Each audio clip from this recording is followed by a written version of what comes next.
वर्णिवेशरमणीयदर्शनम् मन्दहासरुचिराननाम्बुजम् पूजितं सुरनरोत्तमैर्मुदा धर्मनन्दनमहं विचिन्तये।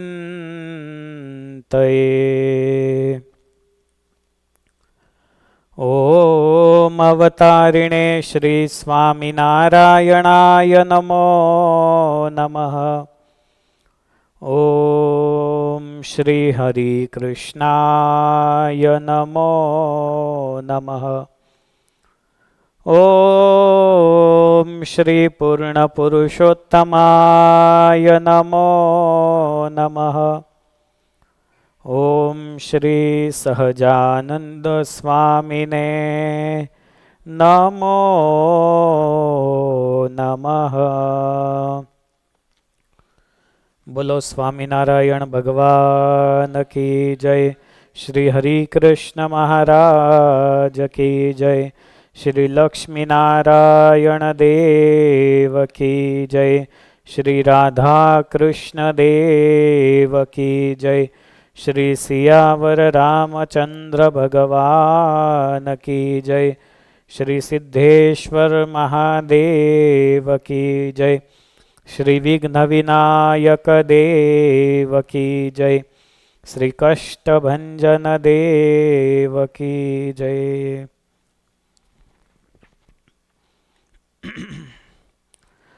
निज मंदिर में विराजमान संकल्प सिद्ध श्री हरिकृष्ण महाराज, श्री लक्ष्मी नारायण देव, राधा कृष्ण देव, सीताराम जी, सिद्धेश्वर महादेव, विघ्न विनायक देव, कष्टभंजन देव इत्यादि देवोना चरणों में આપણે સૌથી પહેલા વંદન કરીશું। આજની સભામાં ઉપસ્થિત સદગુરુ શાસ્ત્રી મુક્ત પ્રકાશદાસજી સ્વામી, ભગવાનને હૃદયમાં ધારણ કરતા એવા આપ સૌ ભગવાનના લાડીલા હરિભક્તો સૌને જય સ્વામિનારાયણ। જય સ્વામિનારાયણ। કેમ છો બધા? ભૂખ લાગી છે? શેની ભૂખ લાગી છે? કથાની? શું વાત છે? શેની કથા સાંભળવી છે? વચનામૃત? હા, આજે એક નાનકડો આપણો બાળક છે, એ વચનામૃત રીડ કરશે, પછી આપણે કથા સાંભળશું। આવો યશભાઈ, અહીંયા બાજુમાં આવો, માઇક લઈ લો એક સરસ।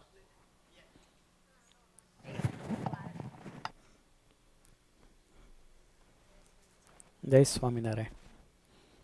આને બતાવજો ભાઈ, નજીક આય આમ, બસ હવે રીડ કરો।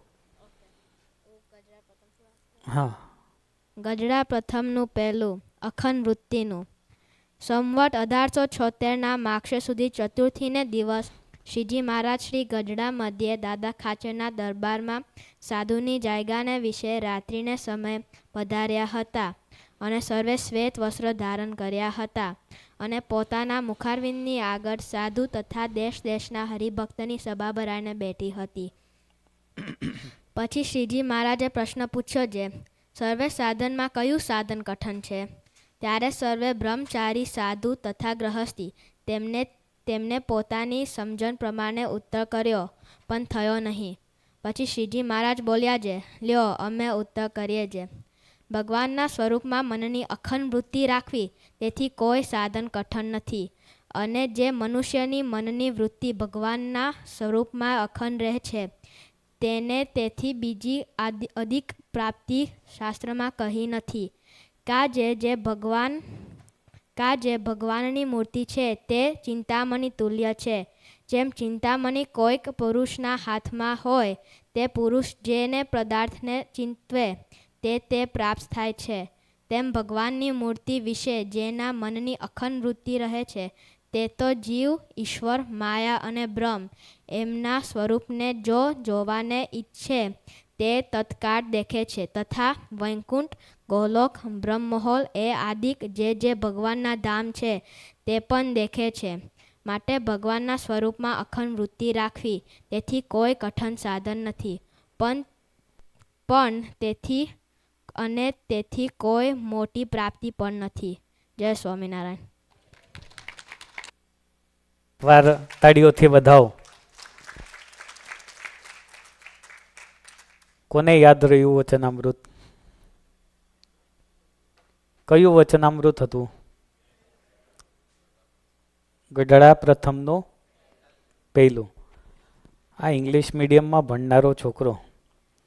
મને એવું હતું કે ગુજિલિશ પેલી ભાષા આવે છે ને એ મેં ટાઈપ કરીને આપેલું. લિપિ ઇંગ્લિશ પણ લખેલું ગુજરાતીમાં, પણ એને ગુજરાતીમાં રીડ કર્યું એટલે જોરદાર તાળીઓથી વધાવવો પડે ને. અહીંયા આપણા નાના બાળકોના ક્લાસીસ ચાલે છે, એની અંદર એ બધા ગુજરાતી, સંસ્કૃત એના શ્લોકો પણ ભણે છે.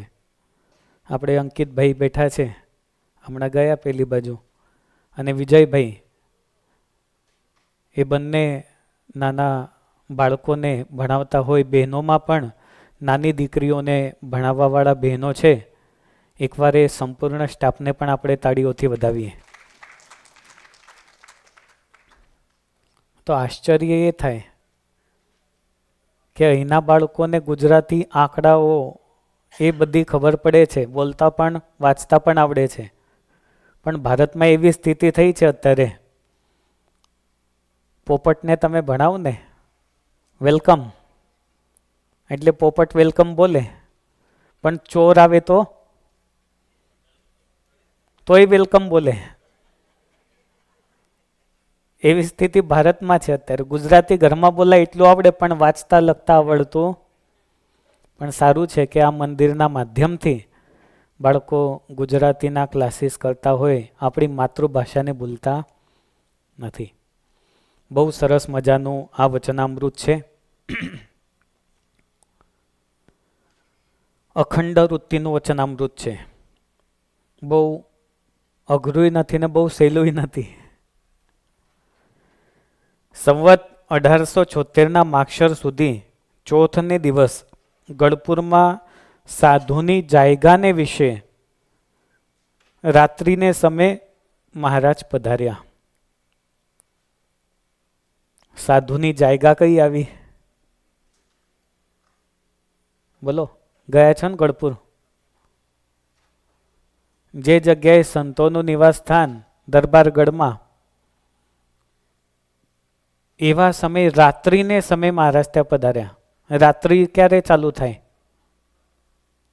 12 વાગે, ઘણાઈની 2 વાગે પણ ચાલુ થાય. એ તો કે હું શું ત્યારે રાત્રિનો પ્રારંભ થાય. પણ રાત્રિનો પ્રારંભ થાય એ દિવસની ચોથી ઘડી પછી એ રાત્રિનો પ્રારંભ થાય છે. એવા સમયે મહારાજ ત્યાં પધાર્યા. સંતો શું કરતા હશે એ વખતે? રાત્રિને સમય મહારાજ પધાર્યા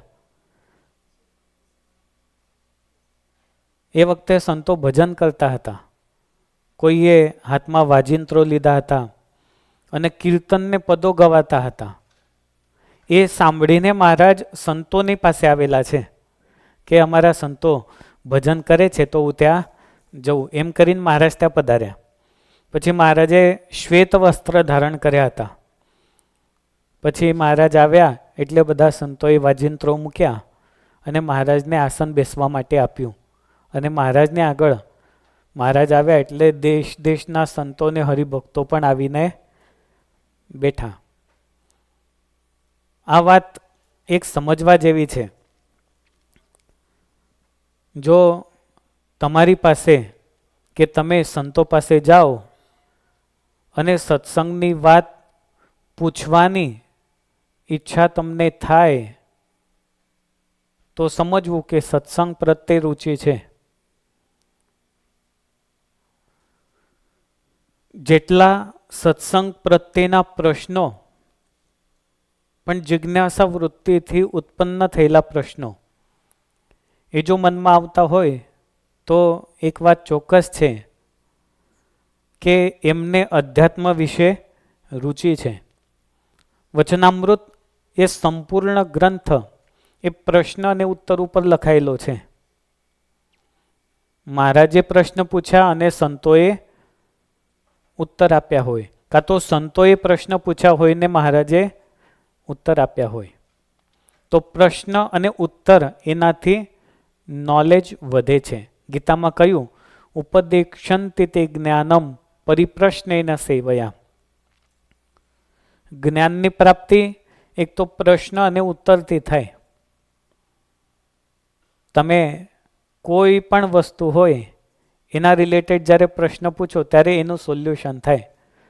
જેમ કે તમે શોપમાં ગયા, તમારે ઓઇલ લેવાનું છે, એ તમે કહો કે આ સોયાબીન છે, આ શીંગ તેલ છે, આ ઓલિવ ઓઇલ છે. જો એના પર લખેલું ના હોય ને તમે પૂછો આ શેનું ઓઇલ છે, તો પેલો કે ત્યારે ખબર પડે. એટલે તમારે જે લેવાનું હોય એ એનાથી ખબર પડે. એમ વ્યવહારિક જગત હોય કે આધ્યાત્મિક જગત હોય એની અંદર પ્રશ્નનું મહત્વ રહેલું છે. શ્રીજી મહારાજે એ વખતે પ્રશ્ન પૂછ્યો.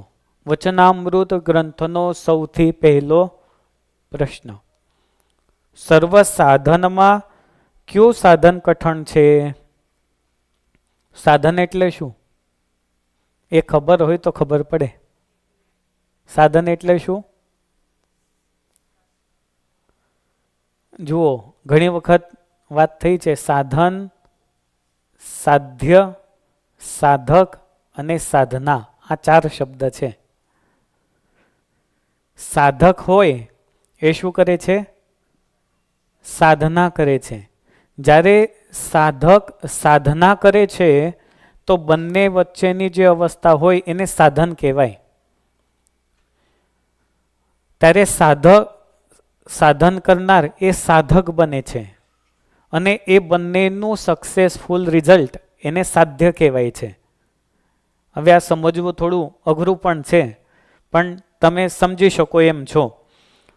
મહારાજે પ્રશ્ન પૂછ્યો કે સર્વ સાધનમાં કયું સાધન અતિ કઠણ છે? એક તો વાત પ્રશ્નથી એ ક્લિયર થાય કે ઘણા બધા સાધનો હશે, એમાંથી એક ચોઈસ કરવાનું છે. જપ, તપ, કીર્તન ઇત્યાદિક જે સાધનો છે એમાંથી કોઈ એક સિલેક્ટ કરવાનું છે. ત્યારે સર્વે બ્રહ્મચારી, સાધુ તથા ગૃહસ્થ તેમને પોતપોતાની સમજણ પ્રમાણે ઉત્તર કર્યો. હું તમને સભામાં પ્રશ્ન પૂછું તો જેને જેટલું ખબર હોય એટલું કે. એમ એ સભામાં પણ બધાય જુદા જુદા વાત કરી. મહારાજ કહે છે કે અમે ઉત્તર કરીએ, પ્રશ્નનું સમાધાન થયું નહીં. તો મહારાજ શું કહે છે? ભગવાનના સ્વરૂપમાં મનની અખંડ વૃત્તિ રાખવી તેથી કોઈ સાધન કઠણ નથી. અને જે મનુષ્ય મનની વૃત્તિ ભગવાનના સ્વરૂપમાં અખંડ રહે છે તેને તેથી બીજી અધિક પ્રાપ્તિ શાસ્ત્રમાં કહી નથી. મુખ્ય પોઈન્ટ શું છે? ભગવાનના સ્વરૂપમાં અખંડ વૃત્તિ. તમે બધા કહેશો અખંડ વૃત્તિ એટલે શું? બોલો, કોને ખબર છે અખંડ વૃત્તિ એટલે શું? એક એક બોલતા જાઓ. બોલો, વચનામૃત વાંચો છો ને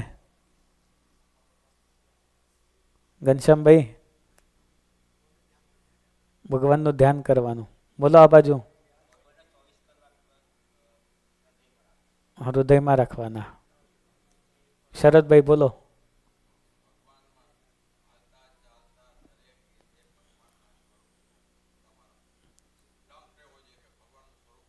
દેખાય છે.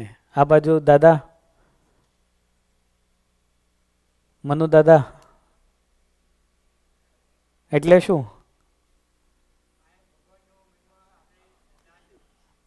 રજનીભાઈ શું થાય? અણધાર્યો. અચ્છા, પછી પાછળ ઘનશ્યામભાઈ, સુભાષભાઈ? બરાબર. આ બાજુ પેલા વડતલ વાળા દિનેશભાઈ બોલો, શું થાય?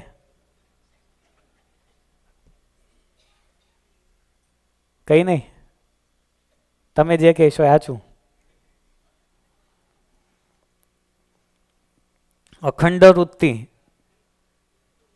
એ શબ્દનો સામાન્ય અર્થ એવો છે કે ભગવાનની મૂર્તિનું સદા સર્વદા ચિંતન, સ્મરણ, સૂતા, ઉઠતા, બેસતા, ખાતા, પીતા, પવિત્ર કે અપવિત્ર કોઈ પણ ક્રિયામાં ભગવાનના સ્વરૂપનું અનુસંધાન એને અખંડ વૃત્તિ કહેવાય છે.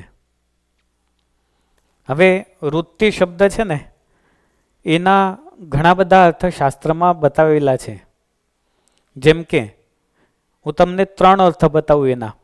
વૃત્તિ શબ્દ કોઈ શબ્દની સાથે તમે જોડી શકો છો. ખાદાળ વૃત્તિ, સુવાની વૃત્તિ, જાગવાની વૃત્તિ, કોઈને હેરાન કરવાની વૃત્તિ, આ ઘણી બધી વૃત્તિઓ હોય. એમાં વૃત્તિ શબ્દનો સૌથી પહેલો અર્થ થાય કે સ્વભાવ અથવા પ્રકૃતિ. પ્રાકૃતિક કુદરતી જે સ્વભાવ હોય એને પણ વૃત્તિ કહેવાય છે. આદતોને વૃત્તિ કહેવાય છે. ઘણાયનો સ્વભાવ એવો હોય કે એ ક્યારેય પણ બદલી શકાતા નથી. ભગવાનની સામે ઊભા હોય ત્યાં સુધી એવું લાગે કે હાથમાં માળા છે, ભગવાનની સમક્ષ દ્રષ્ટિ છે, પણ જ્યારે ઘરે જાય ત્યારે સ્વભાવ કેવો હોય? એ વૃત્તિ છે, એ આદત છે. બીજો અર્થ થાય છે વ્યવસાયના અર્થમાં, એટલે જેનાથી આજીવિકા ચાલતી હોય એને પણ વૃત્તિ કહેવાય છે. ગુજરાતી તમે બધા વ્યવસ્થિત જાણો છો, તે વૃત્તિ શબ્દનો અર્થ આજીવિકા પણ થાય. અને ત્રીજો અર્થ માનસિક અવસ્થા અથવા ચિત્તની ગતિવિધિ. તો યોગ અને દર્શન શાસ્ત્રમાં ચિત્તની વિભિન્ન સ્થિતિઓને વૃત્તિઓ કહેવાય છે. એના માટે પતંજલિ યોગ સૂત્રમાં એક સૂત્ર છે, યોગશ્ચિત્ત વૃત્તિ નિરોધ. ચિત્ત એટલે કે મન. મનની કેટલી જુદી જુદી અવસ્થાઓ હોય. જ્યારે ભગવાનમાં જોડાય ત્યારે અખંડ વૃત્તિ બને છે. જ્યારે વ્યવહારમાં જોડાય ત્યારે વ્યાવહારિક વૃત્તિ બને છે. જ્યારે ક્રોધનો ભાવ આવે ત્યારે એવી વૃત્તિ બને છે. તો એવા જુદા જુદા અર્થ હોય ત્યારે પતંજલિ મુનિ એમને યોગ સૂત્રમાં એવું લખ્યું, યોગ ચિત્ત વૃત્તિ નિરોધ. યોગ એટલે ચિત્તની વૃત્તિઓને જોડવી ભગવાનમાં અથવા એ વૃત્તિઓને સમજવી, એનું નામ છે યોગ. મહારાજે અહીંયા કહ્યું કે અખંડ વૃત્તિ રાખવી એ પણ એક યોગ છે. કેવો યોગ? તો યોગ એટલે એકત્વ, યોગ એટલે સમાધિ, સંયોગ, શુદ્ધ ચિત્તની એક અવસ્થા. ગઈકાલે આપણા યુવાનો બધા અમે સાંજે બેઠા હતા, લગભગ 1 કલાક સુધી બેઠા હોઈશું યુવાનો સાથે. તો મનને, ચિત્તને એનાથી આંતરિક આનંદ પ્રાપ્ત કરવો, એ યોગ અવસ્થા, એના વિશે યુવાનોના ઘણા સારા પ્રશ્નો હતા. અને એ ઘણી બધી ચર્ચાઓ, સત્સંગ એ ગઈકાલે યુવાનો સાથે થયો. ચિત્ત એટલે મન, બુદ્ધિ એવં અહંકાર, એનું એક સમષ્ટિ રૂપ છે. એના પછી આવે છે વૃત્તિ. વૃત્તિ એટલે ચિત્તની વિવિધ ગતિવિધિઓ, એટલે વિચારોના તરંગો. તમે જોશો ને તો વૃત્તિઓ બહુ પાવરફુલ હોય છે. ભલે અહીંયા બેઠો હોય પણ એ વૃત્તિઓ ક્યાં આટા મારતી હોય કોઈને ખબર ના હોય. એ મનની વૃત્તિ કહેવાય. અહીંયા બેઠો હોય ને વિચાર આવે ચણા પલાળવાના બાકી રહી ગયા તો શું થાય? ઘરે કંઈક વાયુ હોય ને પાણી પાવાનું બાકી રહી ગયું એ વાત. એટલે ચિત્તની વૃત્તિઓ એ બધી જુદી જુદી હોય છે. નિરોધ એટલે રોકવું. હવે અખંડ વૃત્તિ શબ્દને જ્યારે આપણે સમજ્યા ત્યારે અખંડ વૃત્તિ કેવી રીતે રાખી શકાય એવો પ્રશ્ન દરેકના મનમાં આવે. પહેલું વચનામૃત છે એની અંદર મહારાજે ફક્ત એટલો ઉલ્લેખ કર્યો કે અખંડ વૃત્તિ રાખવી, પણ એ કેવી રીતે રાખી શકાય એનું સોલ્યુશન મહારાજે ગઢપુરના મધ્યના 36મા વચનામૃતમાં 4 સોલ્યુશન આપેલા છે. હવે પ્રશ્ન આવે એટલે ઉત્તર હોય તો જ પ્રશ્ન આવે, એના સિવાય પ્રશ્ન આવતો નથી. તો એ વૃત્તિઓ કેવી રીતે રાખી શકાય? ત્યારે મુક્તાનંદ સ્વામીએ પ્રશ્ન પૂછેલો છે કે મહારાજ, ભગવાનના સ્વરૂપમાં અખંડ વૃત્તિ રહે તેનો શું ઉપાય છે? પછી શ્રીજી મહારાજ બોલ્યા છે એના ઉપાય તો 4 પ્રકારનો છે. એમાં પહેલો ઉપાય કયો? એક તો જેના ચિત્તનો ચોંટવાનો સ્વભાવ હોય તે જ્યાં ચોંટાડે ત્યાં ચોંટી જાય, તે જેમ પુત્ર કલત્રાદિકમાં ચોંટે તેમ પરમેશ્વરમાં પણ ચોંટે. હવે આ વાત છે એમાં મહારાજે પહેલું સોલ્યુશન આપેલું છે કે ચિત્તને ચોંટાડવાનો સ્વભાવ રાખવાનો, એ જ્યાં ચોંટી જાય ત્યાં ચોંટી જાય.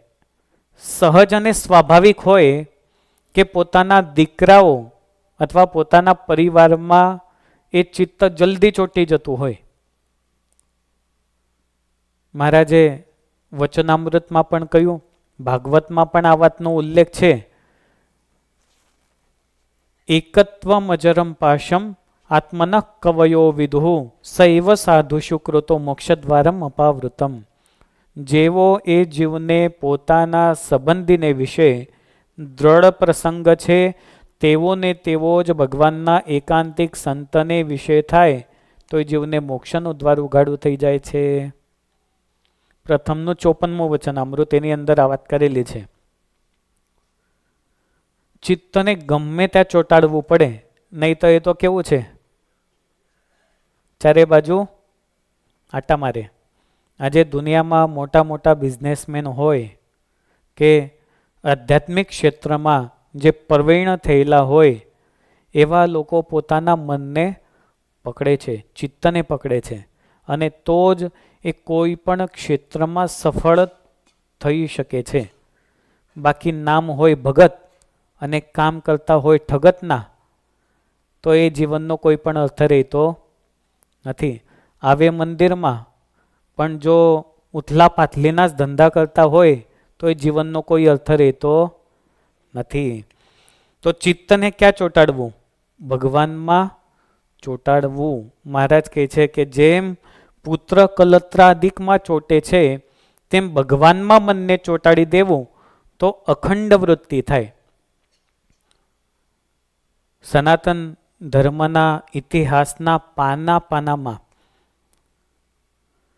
ઉલ્લેખ છે એવા અનેક ભક્તોનો કે જેમને ભગવાનની સાથે યોગ કરીને પોતાનું જીવન સાર્થક કરી લીધું.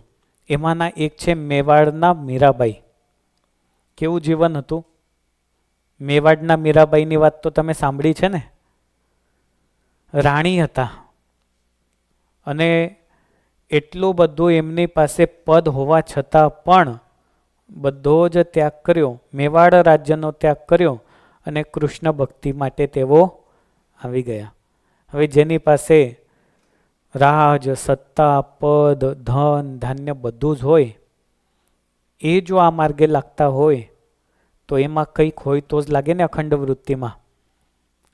મીરાબાઈ એમના પદોમાં એવું આવે છે, લાગી લાગી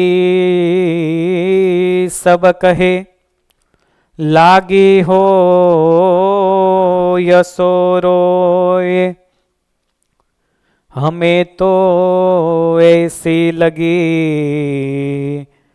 हमें कृष्ण बताओ कोई जो मैं ऐसा जानती प्रीत किए दुख होय शहेर ढंडेरा पीट के कहती प्रीत न करियो कोई મીરાબાઈ કહે છે કે આ ભગવાનની સાથે મને જે લગની લાગી છે, વૃત્તિ થઈ ગઈ છે, એ કંઈ જેવી તેવી થઈ નથી. લાગી લાગી સબ કહે, લાગી હોય સો રોય. જેને લાગી જાય એ ભગવાનનો થઈ જાય છે. હમે તો ऐसी લગી, હમે કૃષ્ણ બતાવો કોઈ. અરે અમને તો એવી ભગવાનની સાથે વૃત્તિ લાગી ગઈ છે કે જ્યાં જોવે ત્યાં કૃષ્ણ કૃષ્ણ કૃષ્ણ એવું સ્મરણ એ મીરાબાઈને થઈ જાય છે. મીરાબાઈ ત્યાં સુધી નથી રોકાતા. એ કહે છે જો મેં ऐसा जानती प्रीत किए दुख હોય, જો મને એવું હોત કે પ્રેમ કરવાથી દુઃખ થાય તો શહેર ઢંઢેરા પીટ કે કહેતી પ્રીત ના કર્યો કોઈ. હું તો કહી દેત કે પ્રીત કોઈ કરશો નહીં, પણ મને ખબર છે કે ભગવાનની સાથે પ્રેમ કરવાથી સુખ ને સુખ પ્રાપ્ત થાય છે. તો ચિત્તને ક્યાં ચોંટાડવું, કેટલી માત્રામાં ચોંટાડવું, એ દરેક વ્યક્તિના હાથમાં રહેલી વાત છે. એ દરેક વ્યક્તિને ભગવાને એક સ્વતંત્રતા આપેલી છે. જુઓ, જ્યારે અખંડ વૃત્તિ આ શબ્દ આવે ને, તમે ખાસ આ શબ્દોને સમજવાનો પ્રયાસ કરશો તો તમને સમજાશે. અખંડ વૃત્તિ, બરાબર છે. હવે આ વૃત્તિ શબ્દ,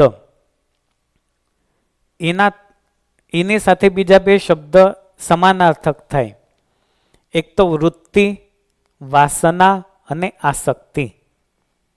આ ત્રણ શબ્દના અર્થ તમે સામાન્ય રીતે જોવા જાઓ તો મનને ક્યાંક ને ક્યાંક ચોંટાડવાનું છે. આસક્તિમાં શું થાય છે? વાસનામાં શું થાય છે? અને વૃત્તિમાં શું થાય છે? વૃત્તિ એટલે શું? કે ભગવાનમાં મન ચોંટાડવું. આસક્તિમાં શું થાય? આ મારો દીકરો છે, આ મારી દીકરી છે, ભલે પેલા એ લાતો મારીને બહાર કાઢી નાખ્યો હોય તો એમાંથી કઈ છૂટતું. તો વૃત્તિ તો ક્યાં છે? વાસના ક્યાં છે? ત્યાં છે. તો આ ત્રણ શબ્દ છે. ત્રણે ભલે સમાનાર્થક જેવા લાગતા હોય છતાં પણ એમાં બહુ મોટો ફરક રહેલો છે. સૌથી પહેલા તો આપણે વૃત્તિ શબ્દને સમજીએ તો ચિત્ત એટલે મનની કોઈ પણ પ્રવૃત્તિ, મનની એક્ટિવિટી. અહીંયા બેઠો હોય ને સરસ મજાના બૂટ લઈને આવેલો હોય તો એનું મન ક્યારે? કોઈ લઈ નહીં જાય તો? અહીંયા લઈ જાય છે કોઈ? નહીં લઈ જતા ને.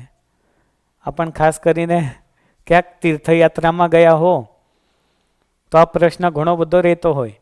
મંદિરમાં ભગવાનના દર્શન કરવા જાય, અમેરિકાથી લીધા હતા સ્પેશિયલ, કેલિફોર્નિયાથી લાવ્યો તો. 4 ધામની યાત્રામાં બહુ થવાનું એટલે ચપ્પલનો કોથળો લઈ લેવાનો છે, પણ એ સાદા લેવાના છે હો. પછી તમે ચપ્પલ લાવજો, તમારે જેવા લાવવા હોય, ખોવાય તમારી જવાબદારી રહેશે. તો મનને ગમે ત્યાં ચોંટાડી દેવાનું. મરાઠીમાં કહેવત છે, બોલવું છે મરાઠી? તમે મારી સાથે બોલતા હોય તો બોલો, બોલો બોલો, મારી સાથે બોલજો. બરાબર? દેહ, બરાબર બોલો ને. દેહ દેવળાત. એટલે શું થાય? એટલે શું થાય એ નથી બોલવાનું. બોલો, દેહ દેવળાત, ચિત્ત ખેટળાત. એટલે શું થાય? મરાઠી આવડી ગયો તમને બધાને? બોલો, યાદ રહી ગયું? યાદ રહી ગયું? એટલે તારે કહેવાનું હવે કે મને ઇંગ્લિશ આવડે છે, ગુજરાતી આવડે છે અને મરાઠી પણ આવડે છે.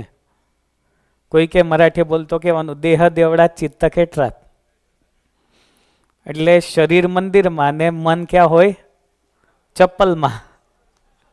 એવી મરાઠીમાં એક કહેવત છે. તો મનની કોઈ પણ વૃત્તિ, મનની અવસ્થા એ સારી પણ હોઈ શકે ને ખરાબ પણ હોઈ શકે. જેમ કે વિચારવું, ઈચ્છા કરવી, પ્રેમ કરવો, ખીજાવવું, કોઈના પર ગુસ્સો કરવો, કોઈના પર દયા કરવી, કોઈના પર કરુણા કરવી. આ જે બધા ભાવ છે એ મનના, એની વૃત્તિ કહી લે છે. એ સારી પણ હોય ને ખરાબ પણ હોય. હવે આદતો એટલે વૃત્તિઓનું સારી હોય કે ખરાબ હોય એનું નિયમન કરીને એને યથા યોગ્ય મેન્ટેન કરવી એનું નામ છે યોગ. આ શબ્દ બહુ ઝીણા ઝીણા અર્થથી જોડાયેલા છે. આ જ ગુજરાતી આપણી ભાષાઓની આ એક મહત્તા છે. ભલે એક સરખા એના અર્થ લાગે છે છતાં પણ બીજો શબ્દ શું છે? વાસના. વાસના એટલે શું? બોલો.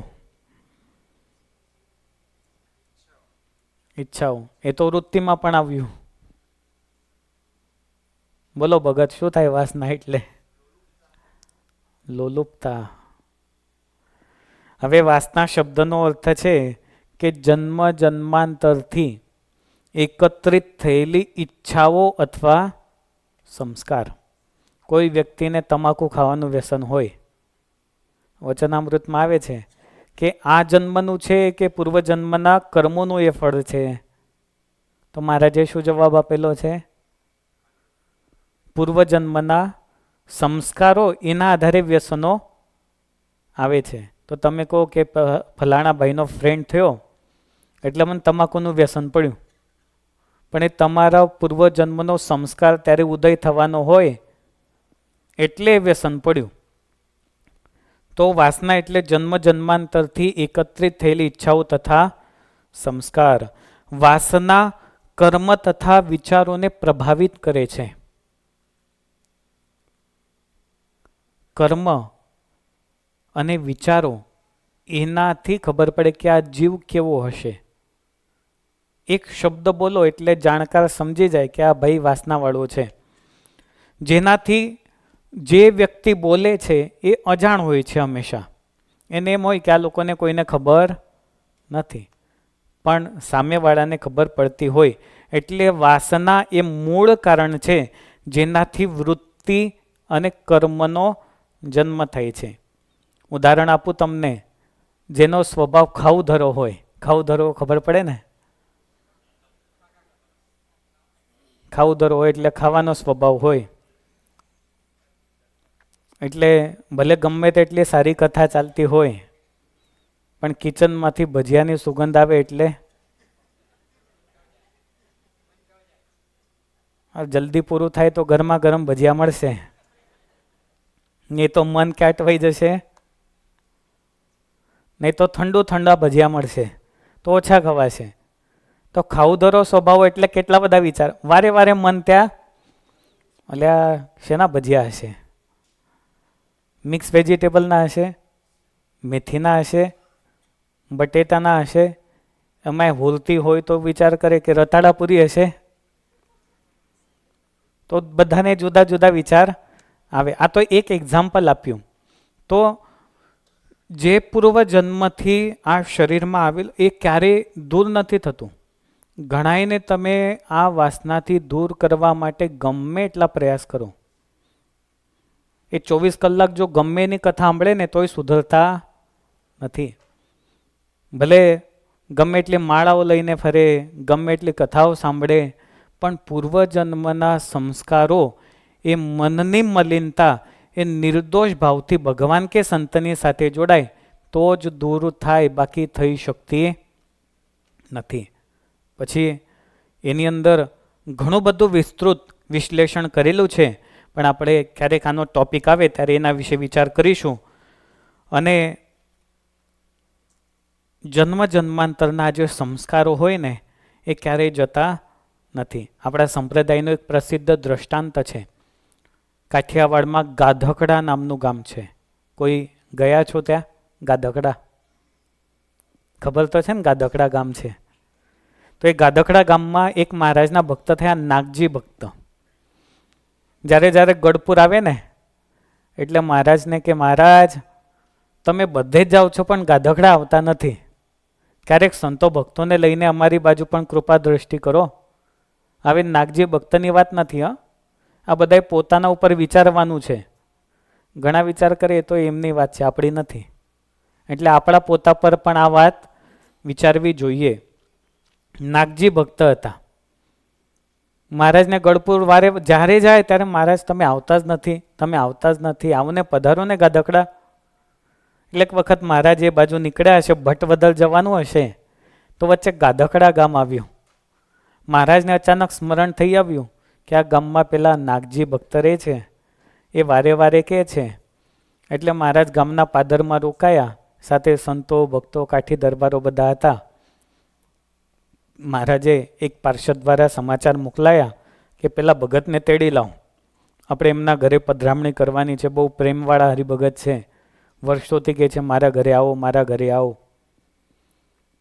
એટલે નાગજી ભક્ત ત્યાં પાદરે આવ્યા, મહારાજને જોઈને પગે લાગ્યા. મહારાજ, મહારાજ તમે પધાર્યા, ધન્ય ધન્ય થઈ ગયો.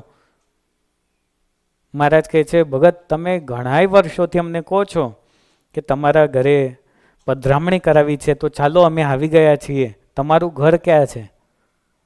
હવે એને મહારાજને જોઈને આનંદ તો થયો, પણ ચારે બાજુ જોયું કે આટલા બધા છે, આ કેટલા સંતો છે, આ કેટલા કાઠીઓ છે, કેટલા દરબારો છે, પાછા ઘોડાઓ છે, એ ઘોડાઓને ખવડાવવાનું, આ કાઠીઓને ખવડાવવાનું, એ પાછા કહીએ તમારી જેમ એક લાડવાથી માનતા ના હોય. આ સંતો આટલા બધા, મહારાજ આવે તો દક્ષિણા પાછી આપવાની. એટલે વિચાર કર્યો કે આ બધાને લઈ જઈશ તો મારું શું થશે?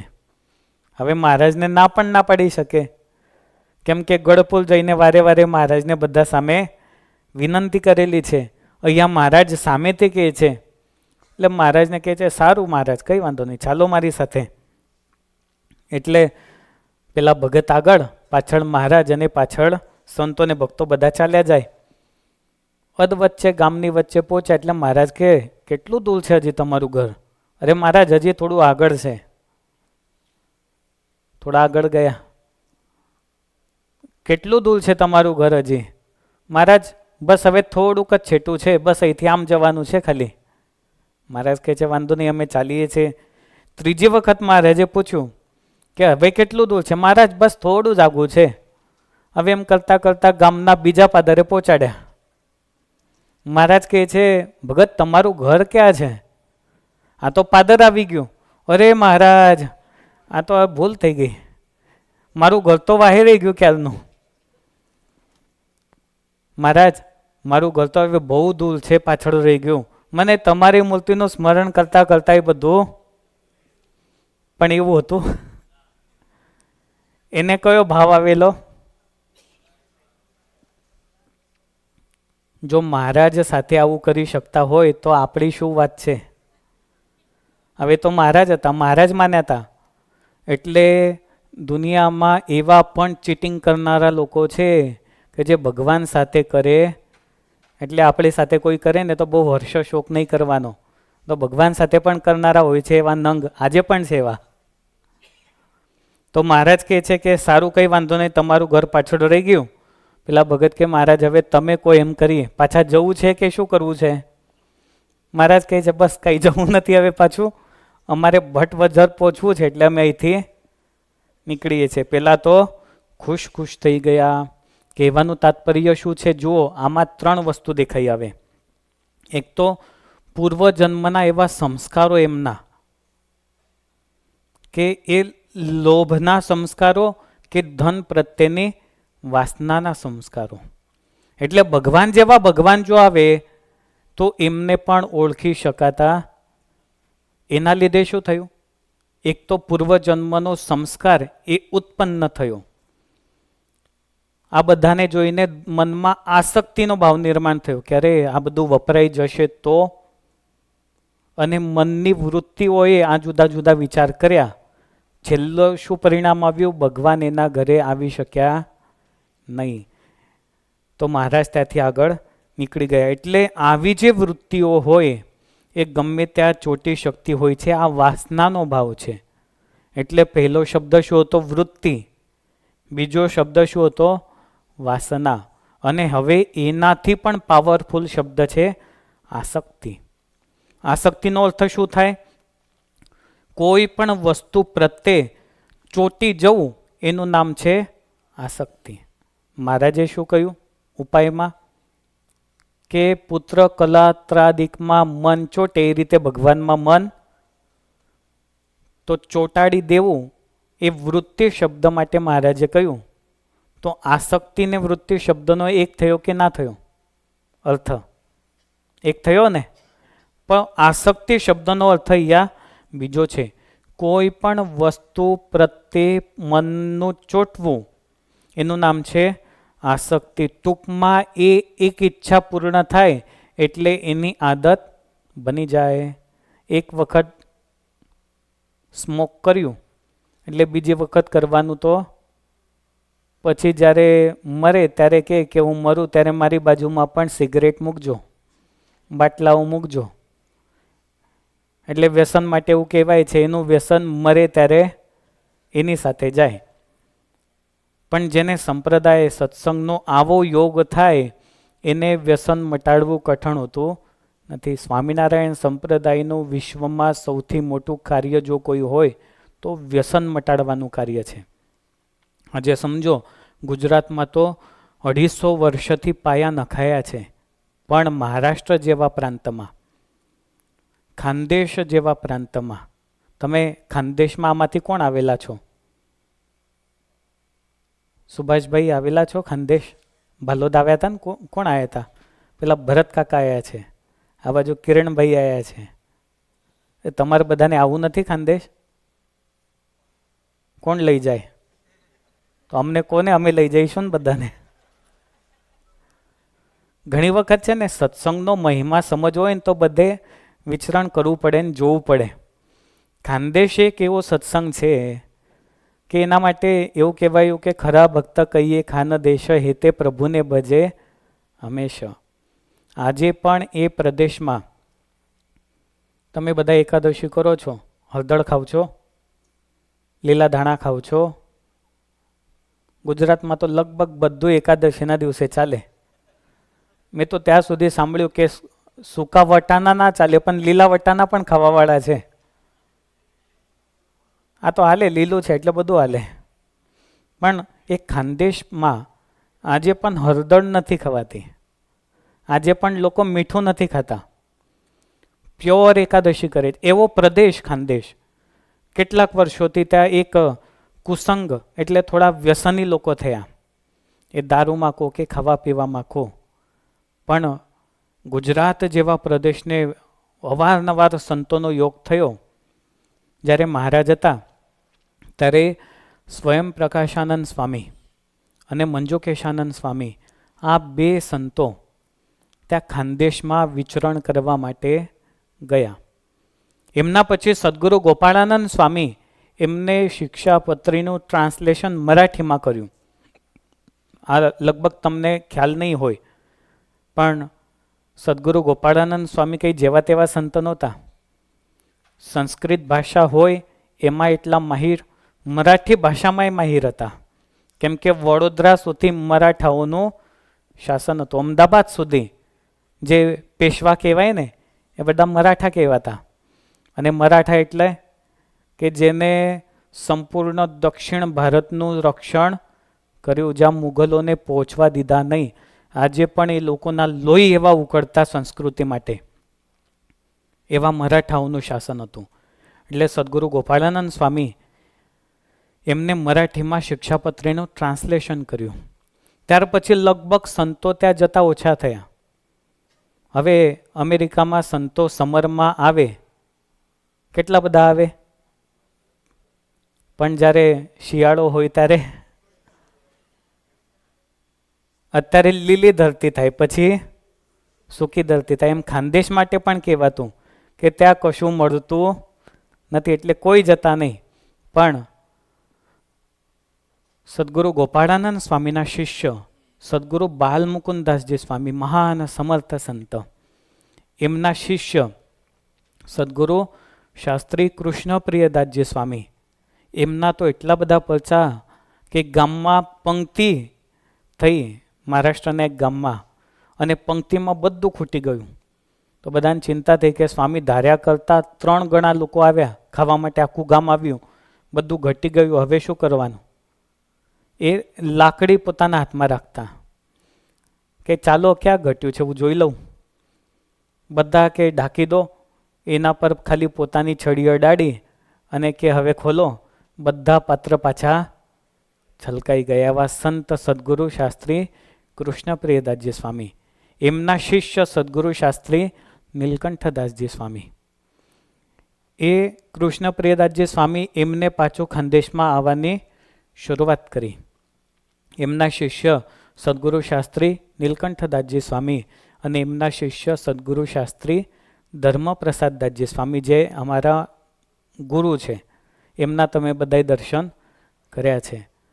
તો આ બધા સંતોએ એવી મોટી ઝુંબેશ ચલાવી કે ત્યાં વ્યસની જે લોકો હતા એમને બધાને સત્સંગી કર્યા. એવા સત્સંગી કર્યા કે દારૂ કે માંસ જે પાત્રમાં ઉકાળેલું હોય ને, એ પાત્ર પણ પોતાના ઘરમાં રાખતા નથી, એને ફેંકી દે છે. એવા સત્સંગી આ સંતોએ કર્યા. મારું કહેવાનું તાત્પર્ય એ કે સ્વામિનારાયણ સંપ્રદાયનું સૌથી મોટું કાર્ય એ શું છે? નિર્વ્યસની કરવા. તો આવી ઈચ્છાઓ અને આવી આદતો, એ વસ્તુ પ્રત્યેની આસક્તિ જીવનમાં એવી બની જાય કે જીવનને કંગાલ અને જીવનને સાવ ખોખલું બનાવી દે એવી આદતો આ બધી હોય છે. તો મહારાજે કહ્યું કે આસક્તિ આ ત્રીજો શબ્દ છે, બીજો વાસના છે ને વૃત્તિ છે. આ ભલે સમાનાર્થી લાગતા હોય પણ આ ત્રણેયમાં ઘણો બધો ફરક છે. આસક્તિ એટલે એની આદત બની જાય છે. વાસના એ પૂર્વજન્મના કર્મ એ ઉદય થાય ત્યારે આસક્તિ તરફ પ્રયાણ કરે છે. વૃત્તિ એટલે મન એને મદદ કરે છે કે ચલ હવે આમ જઈએ. દારૂ પીવા માટે પૈસા ઘટી જાય, પૈસા ના હોય તો દુકાનમાંથી ચોરી લેવાનું મન થાય, એ શું છે? વૃત્તિ. કોઈની પાસેથી ઉછીના લઈ લેવાય, એ શું છે? વૃત્તિ. ઘરમાં સોનું પડ્યું હોય બૈરાઓનું, એ વેચી નાખવું બારોબાર, એ શું થાય છે? વૃત્તિ. એટલે આસક્તિ એ બહુ મૂળમાં રહેલું છે. એક કથા આવે છે ભર્તૃહરિ રાજાની, તમે કદાચ નામ સાંભળ્યું હશે. એમને 1600 રાણીઓ હતી. કેટલી? 1600 રાણીઓ હતી. એમાં રાજાને સૌથી પ્રિય રાણી કઈ હતી? પિંગલા. ખાસ સાંભળજો, 1600 રાણીઓમાં સૌથી પ્રિય શું રાણી હતી? પિંગલા. એક વખત એમના ગુરુ ગોરખનાથ એમને ભર્તૃહરિને એક અમરફળ આપ્યું પ્રસન્ન થઈને. હવે તમને જો સંત કંઈ આપે ને તો એ સમજી લેવું કે બહુ મોટી કૃપા હોય ને તો જ મળે, બાકી મળતું. આ તો અહીંયા વર્ષોથી સંતોનો યોગ થયો છે ને એટલે મહિમા ટકી શકતો. બાકી જે જગ્યાએ સંતો ના હોય ને એ જગ્યાએ જઈને જોજો શું સ્થિતિ છે. આ તો તમને 7-8 વર્ષથી એ કાયમ સંતોનું સાનિધ્ય દરરોજ મળેલું છે એટલે મહિમા કદાચ અપડાઉન થાય, એ સ્વાભાવિક છે. પણ એ મહિમા ટકાવી રાખવું એ પણ બહુ મોટી સાધના હોય છે. ને તમે એવા નથી, ઘણા બધા એવા છે કે જેમને કાયમ સંતોની સાથે પોતાનો યોગ બનાવી રાખેલો છે. અહીંયા ઘણા બધા એવા બેઠા છે, હવે નામ કેટલાક ના લેવા, પણ લગભગ મોટી સંખ્યામાં એવા હરિભક્તો બધા બેઠા છે.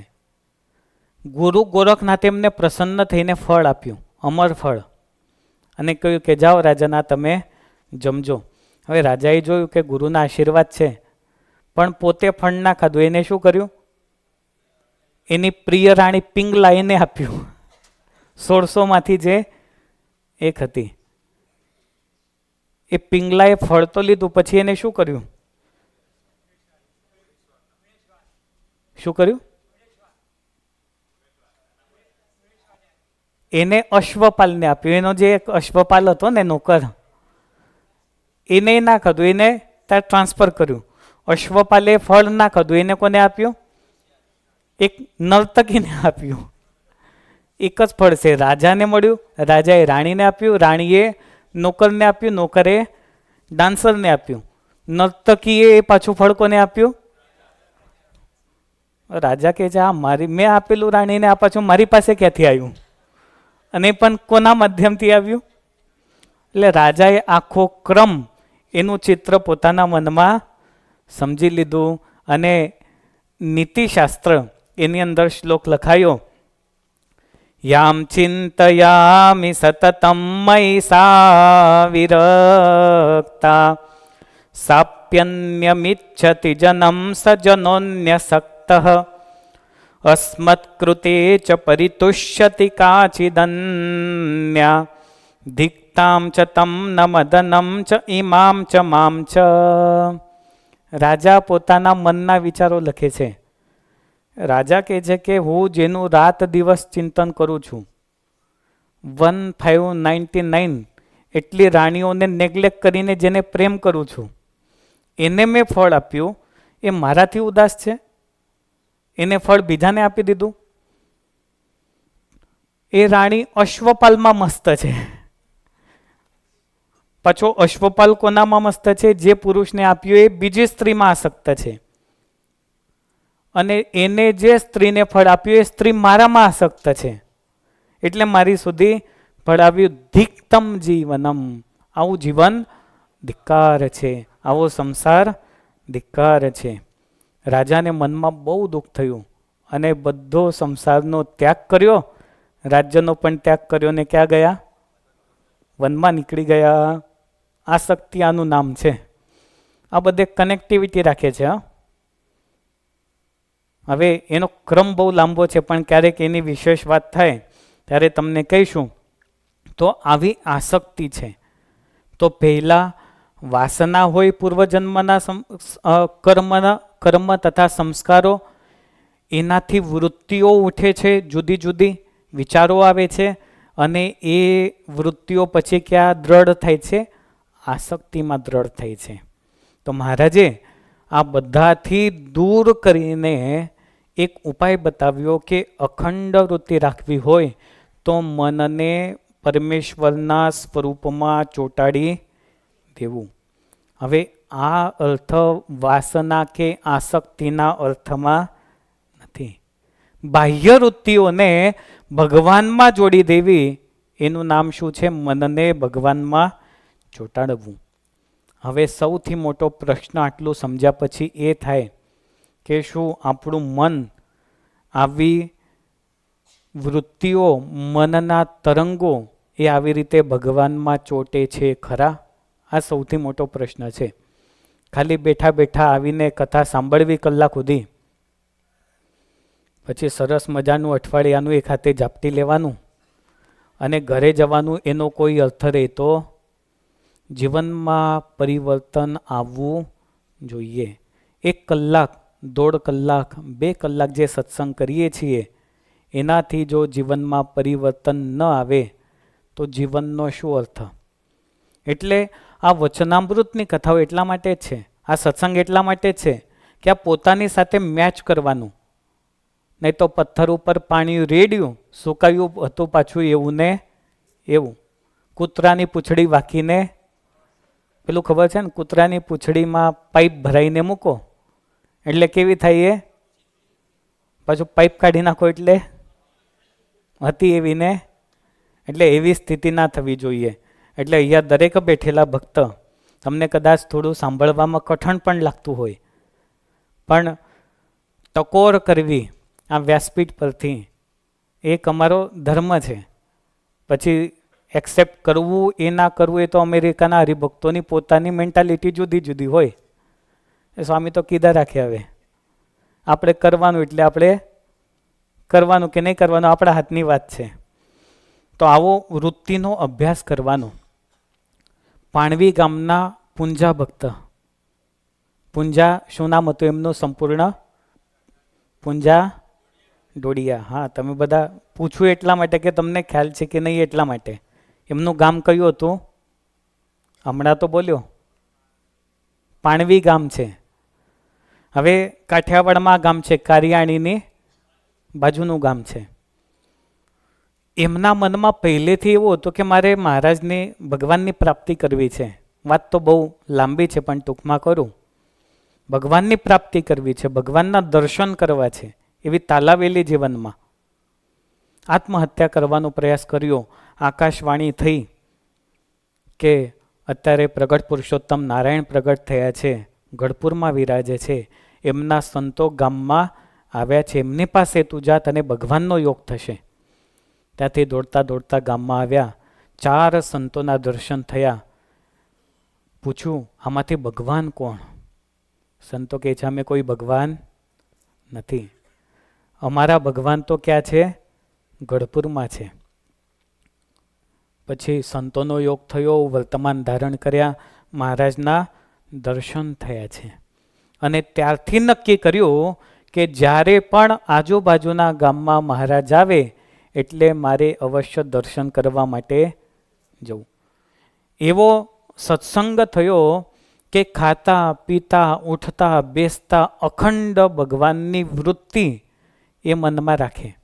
મહારાજની સાથે પોતાના મનનું જોડાણ એવું એમને કરી દીધેલું. અખંડ વૃત્તિ, કાયમ મહારાજનું અનુસંધાન એમને એવા એકાંતિક ભક્ત થયા. હવે કદાચિત તમે કામ કરતા હો તો એવી વૃત્તિ રહે ખરી? નથી રહી શકતી. પણ આ તો ખેતરમાં કામ કરતા હોય તો એ મહારાજનું અનુસંધાન.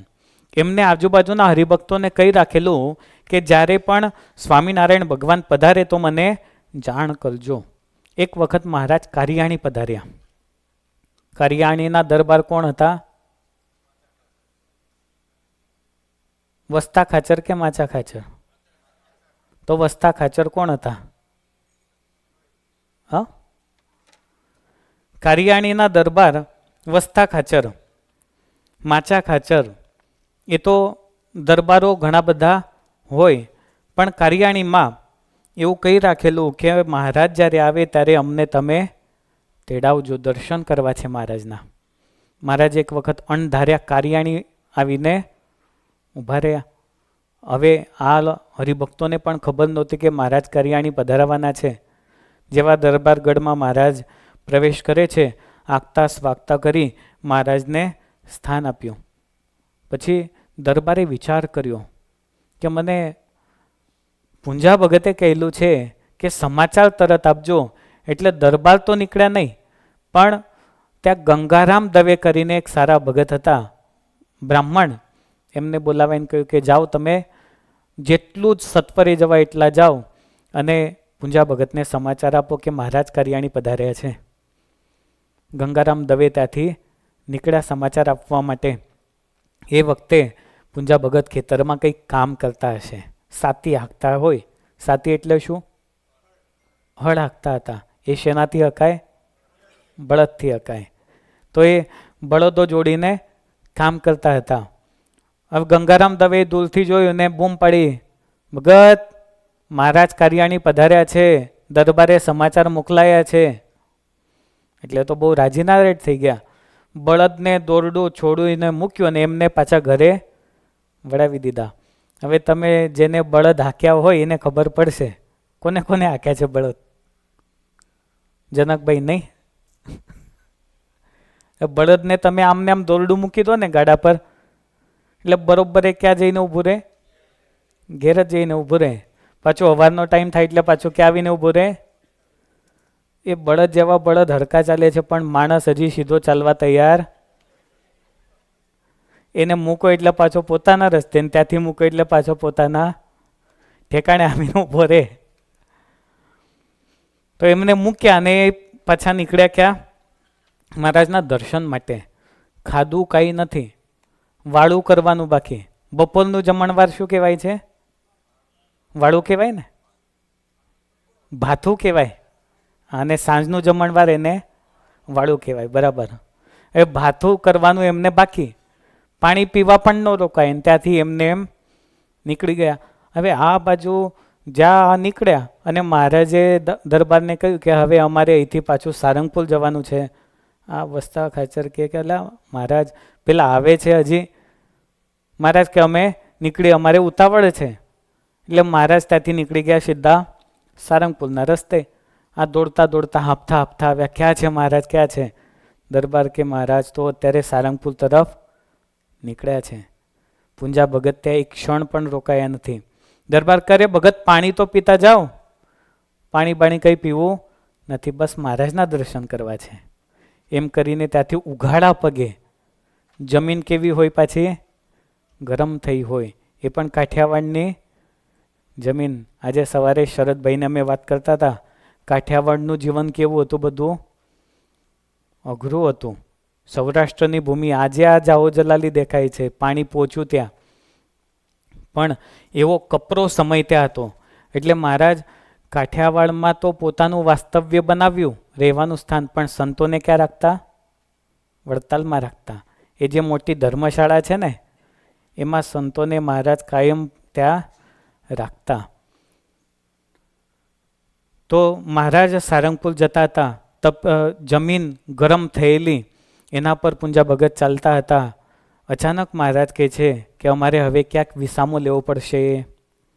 મહારાજ એક ખીજડાનું વૃક્ષ આવ્યું, એના નીચે રોકાયા. સાથે કોણ છે?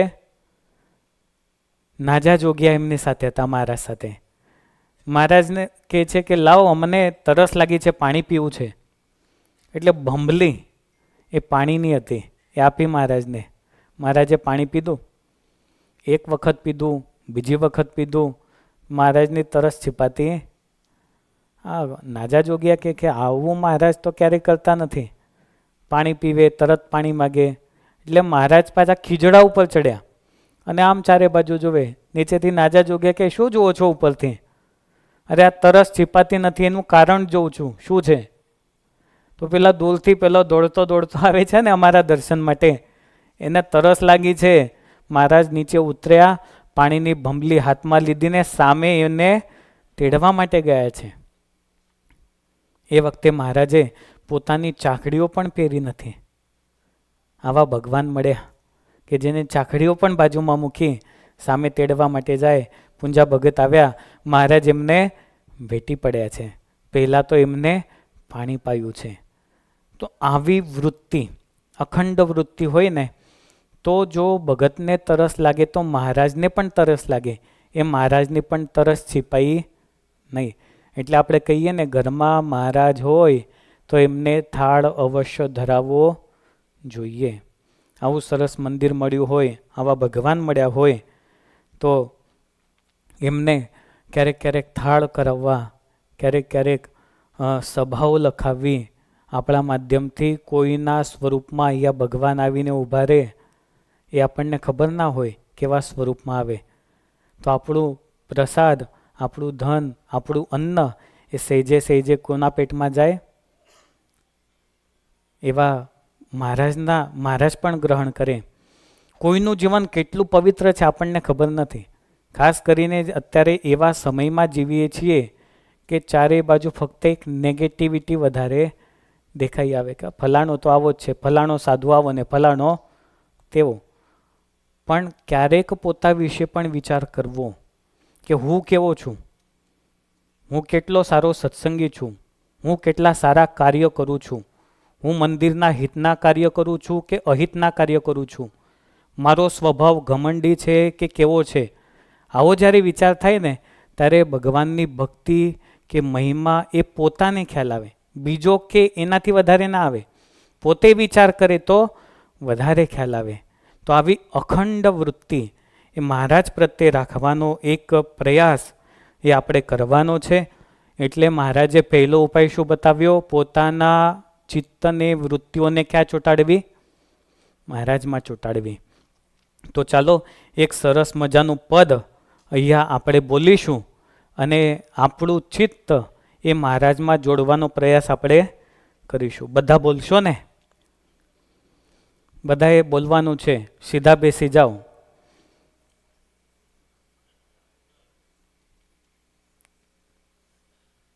એક અભ્યાસ એવો કરીએ કે આપણું મન, આપણું ચિત્ત એક ફક્ત ને ફક્ત ક્યાં ચોંટી જાય? મહારાજમાં ચોંટી જાય.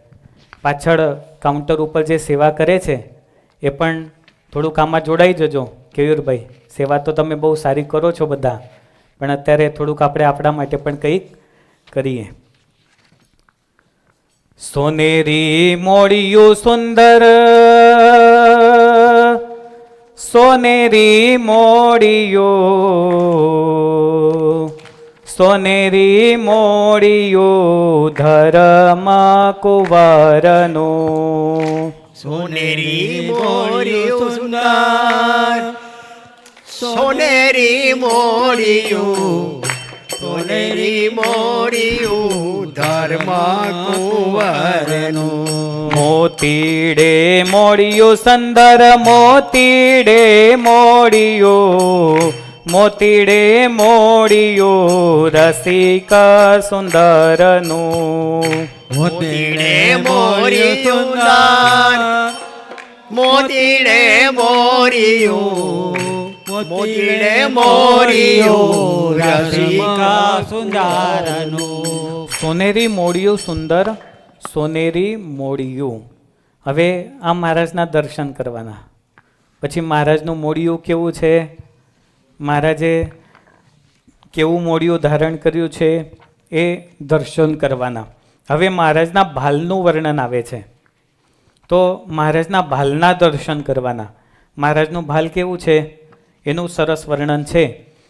આ ફોટો ફ્રેમ જ રાખજો, મહારાજના દર્શન થાય એવી. ભાલ વિશાળમાં સુંદર, ભાલ વિશાળમાં, ભાલ વિશાળમાં તિલક કેસરનું. બાલ વિશાળમાં સુંદર, બાલ વિશાળમાં, વિશાળમાં તિલક કેસરનું. ભ્રકુટી સુંદર જાણીએ, ભ્રકુટી સુંદર રે, ભ્રકુટી સુંદર રે ઘર મધુકરનું.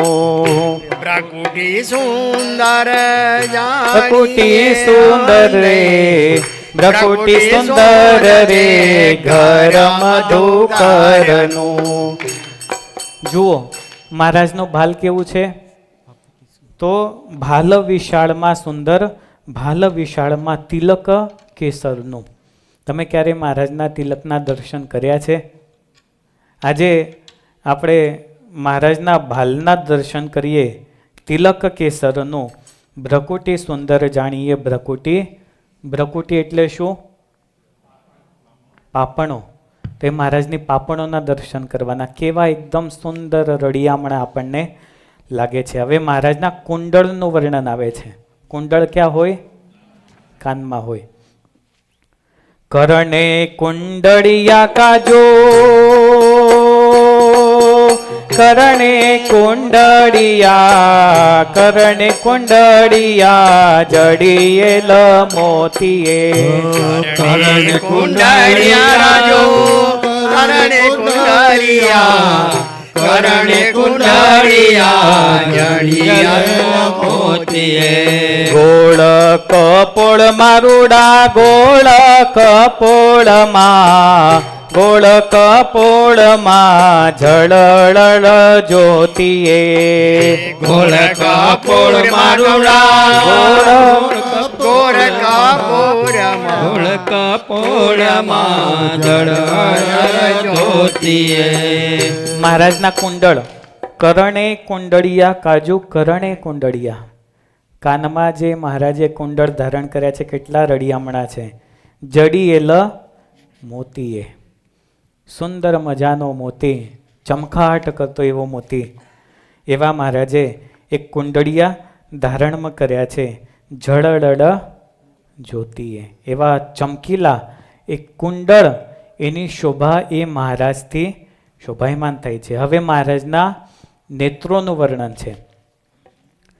નેણા રંગીલા લાલ, નેણા રંગીલા રે, નેણા રંગીલા રે કમળની પાખડી.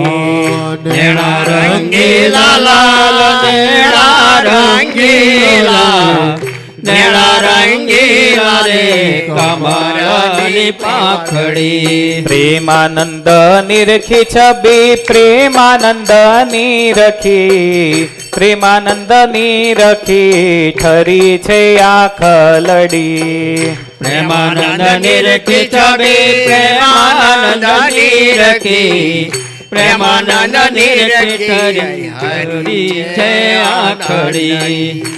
મહારાજના નેત્રો કેવા છે? તો કમળના પાખડી જેવા છે. કમળની પાખડી કેટલી સુંદર હોય છે, એકદમ ધારદાર એવી હોય. તમે આંખોની સુંદરતા એ જો જોઈ શકતા હોય તો કેટલાકની આંખો ગોળ હોય, કેટલાકની ટૂંકી હોય, કેટલાકની બહુ જ લાંબી થઈ જાય, પણ કમળની પાખડી કેટલી સરસ મજાની હોય એવા મહારાજના નેત્ર છે. તો આવી ભગવાનની સુંદર રળિયામણી મૂર્તિ, એમાં પોતાના ચિત્તને ચોંટાડી દેવું એ જ અખંડ વૃત્તિ માટેનો પહેલો ઉપાય છે. તો એવો પ્રયાસ આપણે જીવનમાં કરીશું. અત્યારે ભગવાનના જયઘોષ સાથે આજની સભાને સમાપ્ત કરીશું. સૌને જય સ્વામિનારાયણ.